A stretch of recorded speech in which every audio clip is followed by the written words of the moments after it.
ಇಂಥ ultra conservative ವ್ಯಕ್ತಿಯನ್ನು ಇವರು ಮರ್ಡರ್ ಮಾಡೋದಕ್ಕೆ ಕಾರಣ ಏನು? ಸೊ ಬಾಳಿಗರ ಕೊಲೆಯಾಗಿ ಹೋದಾಗ ಅವರ ಈ ಕೊಲೆಗೂ GSBಗಳಿಗಿದ್ದ ಸಂಬಂಧಗಳನ್ನು ಹುಡುಕಿಕೊಂಡು ಹೋದಾಗ ಇನ್ನೂ ಹಲವಾರು ವಿಷಯಗಳು ಹೊರಗೆ ಬಂದಿವೆ. ಆತ ಬೇನಾಮಿ ಓನರ್ ಆಗಿದ್ದ, ಯಾರಿಗೆ ಅಂತ ಹೇಳಿ ಅಲ್ಲಿ ಕೋರ್ಟಲ್ಲಿ ಬಾಯಿ ಬಿಡಿಸ್ತಾ ಇದ್ದರು. ಸೊ ಇದೊಂದು ಬಹಳ ಆಳವಾದ ಬೇರುಗಳಿರುವ ಒಂದು ಷಡ್ಯಂತ್ರ. ವಿನಾಯಕ ಬಾಳಿಗರ ಕೊಲೆ ಬಂದಾಗ ನಮ್ಮ ಸಸ್ಪಿಷನ್ ಇತ್ತು, ಇದನ್ನು ಮಾಡಿದವರು ಬಿಲ್ಡರ್ ಲಾಬಿ ಅಂತ. ಸೊ ಅದನ್ನು ಆಗಿನ ಕಮಿಷನರ್ ಆದ ಚಂದ್ರಶೇಖರ್ ಅವರು ತನಿಖೆ ಮಾಡಿ ನೋಡಿದಾಗ ಅವ್ರು ಹೇಳಿದರು ನನ್ನ ಹತ್ರ, they don't have any major role in this ಅಂತೇಳಿ. ಯಾಕೆ ಅಂತ ಗೊತ್ತಿಲ್ಲ. ಅದೇ ಕೆಲವು ದಿನಗಳ ನಂತರ ಇನ್ನೊಬ್ಬರು ಆ್ಯಕ್ಟಿವಿಸ್ಟ್ ಹನುಮಂತ ಕಾಮತ್ರ ಫೋನ್ ನನಗೆ ಬಂತು, ಇವತ್ತು ನಾನು ಕಾರ್ಪೊರೇಷನ್ ಆಫೀಸಲ್ಲಿ ಇದ್ದೇನೆ, ಅಲ್ಲಿ ವಿನಾಯಕ ಬಾಳಿಗರ ಹೆಸರು ಬಂತು, ಯಾಕೆ ಅಂತ ನೋಡು ಅಂತೇಳಿ. ನೋಡಿದಾಗ ಇಲ್ಲಿಯ ಶಾರದಾ ಸ್ಕೂಲ್ ವಿಷಯದಲ್ಲಿ ಅವರು ಹಾಕಿದ ಕೇಸು ಅಕ್ರಮ ಬಿಲ್ಡಿಂಗ್ನ ವಿಷಯದಲ್ಲಿ ಅಲ್ಲಿ ಹಿಯರಿಂಗ್ಗೆ ಬಂದಿತ್ತು.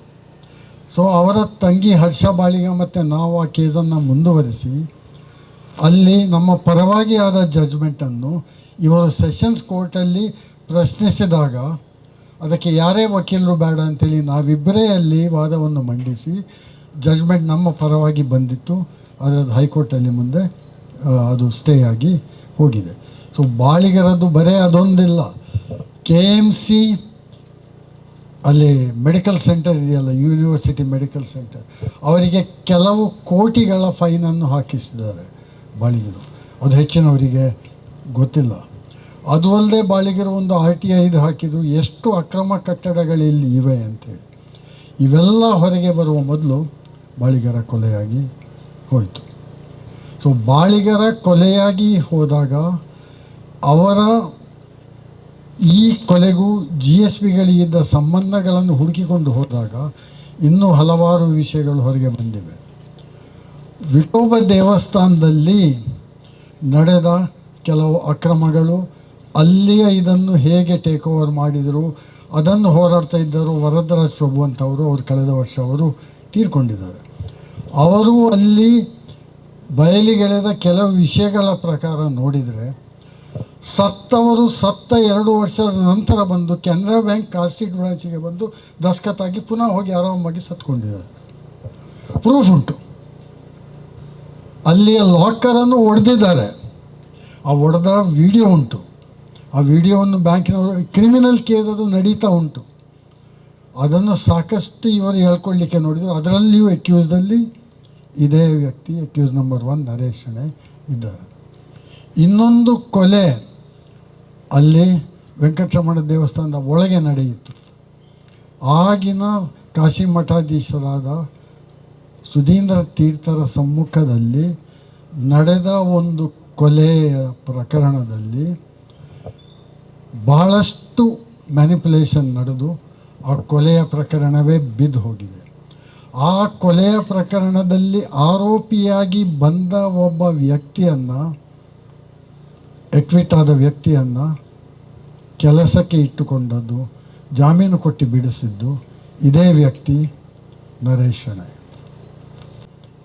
ಆತನ ಹೆಸರು ವಿಘ್ನೇಶ್ ಎಂಬ ವ್ಯಕ್ತಿ ತನ್ನ ಮದುವೆಗೆ 3 ತಿಂಗಳು ಮೊದಲು ಆತ್ಮಹತ್ಯೆ ಮಾಡಿ ಸತ್ತುಕೊಂಡ. ಕಾರಣ ಏನು? ಈ ಮನುಷ್ಯ was one of the important witnesses in the case. ಯಾಕೆಂದರೆ ಆತ ಬೇನಾಮಿ ಓನರ್ ಆಗಿದ್ದ, ಯಾರಿಗೆ ಅಂತ ಹೇಳಿ ಅಲ್ಲಿ ಕೋರ್ಟಲ್ಲಿ ಬಾಯಿ ಬಿಡಿಸ್ತಾ ಇದ್ದರು. ಸೊ ಇದೊಂದು ಬಹಳ ಆಳವಾದ ಬೇರುಗಳಿರುವ ಒಂದು ಷಡ್ಯಂತ್ರ. ಇದರ ಬಗ್ಗೆ ಯಾರೂ ತಲೆ ಕೆಡಿಸ್ಕೊಳ್ಳೋದಿಲ್ಲ. ಯಾಕೆಂದರೆ ಈ GSBಗಳಿಗೆ ಒಂದು ಊಟ ಕೊಡಿಸಿದರೆ ಅವರಿಗೆ ಸಂತೋಷದಿಂದ ಊಟ ಮಾಡ್ತಾರೆ. ಇನ್ನೊಂದು ಅವ್ರದ್ದೊಂದು TV ಚಾನೆಲ್ ಬೇರೆ ಇದೆ, ಅದರಲ್ಲಿಯೂ ಬಹಳಷ್ಟು ಪ್ರಚಾರಗಳು ನಡೀತಾ ಇವೆ. ಸೊ ಅವರಿಗೆ ಮಾತಾಡಿ ಏನು ಪ್ರಯೋಜನ ಇಲ್ಲ. ಯಾಕೆಂದರೆ ನಾನು ಹುಟ್ಟಿದ ಜಾತಿಯದು ಹೊರತು ನಾನು GSB ಅಂತ ಯಾವ ಇದರಲ್ಲೂ ಹೇಳಲಿಕ್ಕೆ ಸಾಧ್ಯವೇ ಇಲ್ಲ. ನಾನು GSB ಅಂತ ಹೇಳಿಕೊಳ್ಳಿಕ್ಕೂ ಅವರಿಗೇನು ಮನಸ್ಸಿಲ್ಲ. ಯಾಕಂದರೆ ಎಲ್ಲಿಂದ ಬಂದವ ಇವ ಅಂತೇಳಿ. ಸೊ ಅವರು ಎಚ್ಚರಿಕೆಯಿಂದ ಇಲ್ಲದೆ ಹೋದರೆ ಯಾರು ಗುಲಾಮರಾಗಿ ಇರ್ತಾರೆ ಎಂಬುದನ್ನು ಅವರು ಸ್ಪಷ್ಟವಾಗಿ ಗಮನಿಸಿಕೊಳ್ಬೇಕು. ಗಮನಿಸಿಕೊಳ್ಳದೇ ಇದ್ದರೆ ಇಲ್ಲೇ ಇರ್ತಾರೆ. ಬಾಳಿಗರು ಪಾಪ ಅವರೇನು ಲೆಫ್ಟಿಸ್ಟ್ ಅಲ್ಲ, ನಾಸ್ತಿಕರು ಅಲ್ಲ, ಪರಮಾಸ್ತಿಕರು.